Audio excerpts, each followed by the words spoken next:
Hey everyone, this is Ben, and you're watching Office Hours, where we give students practical advice to help them land their dream job.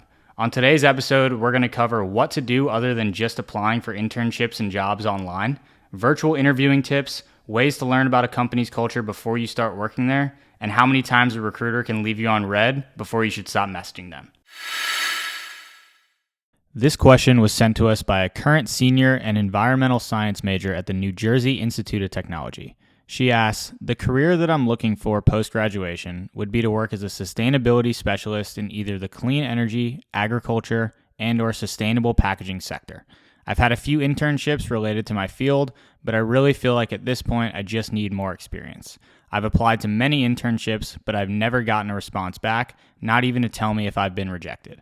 I've been expanding my network recently through LinkedIn with individuals that are sustainability and environmental professionals, doing virtual sessions that my school offers, using my school's career and development services for resume and cover letter assistance, etc.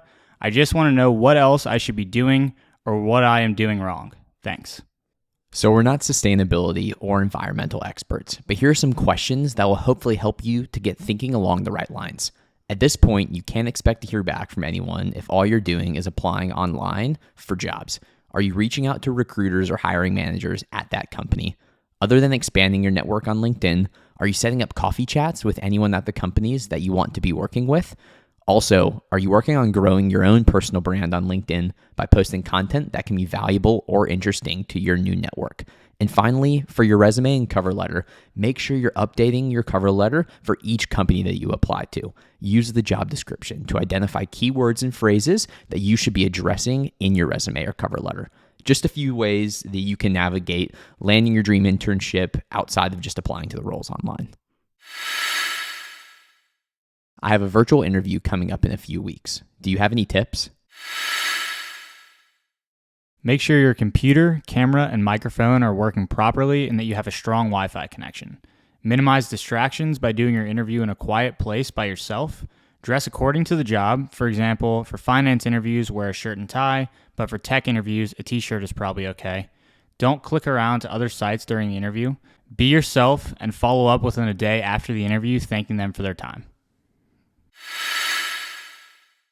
How can I learn about a company's culture before I start working there? A good way to learn about a company's culture before you start working there is to learn more about the people who work at that company. After all, the culture is determined by the people at the company, all the way from the CEO down to the newest entry-level employee. So, reach out to employees at the company you're interested in and set up 5 to 10 minute chats with each of them. Some good questions that you can ask that will give you an idea about the company culture without directly asking about it are, what does a Tuesday afternoon look like for you? How does the company support your career growth and professional development? How is feedback given to you at the company? How do you celebrate successes and small wins? How does your manager motivate the team to do well? All of these questions will give you insight into the company and culture and what it's like to work there on a day-to-day basis.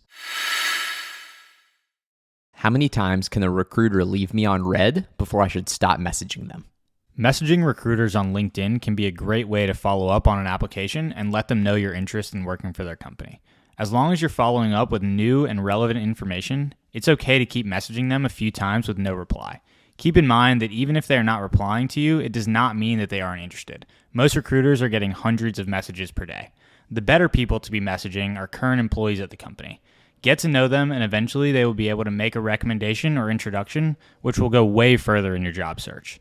Pro tip, consider finding people on platforms other than LinkedIn. For example, the inboxes they have on platforms like Twitter will be much less crowded. Thanks for watching Office Hours. If you found this helpful, subscribe to our channel. If you want this advice on the daily, go to our podcast as well and subscribe. See you next time.